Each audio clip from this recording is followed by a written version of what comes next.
ছায়া যখন জানলার কাছে দাঁড়িয়ে থাকে সে বুঝতে পায় তার কাঁধে কে যেন হাত রেখে দাঁড়িয়ে আছে। ছায়া ভয়তে থরথর করে কাঁপতে থাকে। সেই মুহূর্তে কারেন্টও ছিল না। সে যখন ঘাড় ঘুরিয়ে দেখে যে তার গলাটা কে যেন টিপে ধরে আছে।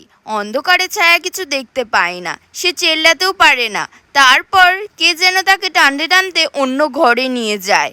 তারপর ছায়া দেখে যে তার আশেপাশে কেউ নেই। হঠাৎ কারেন্ট চলে আসে। তারপর সামনে দেখে যে কে যেন দাঁড়িয়ে আছে একটা ছুরি নিয়ে। তারপর ওই ডাইনিটা ছায়াকে বলে, এখন খুব ভয় লাগছে, আমাকে যখন মেরেছিলিস আমারও তেমনই ভয় লাগছিল।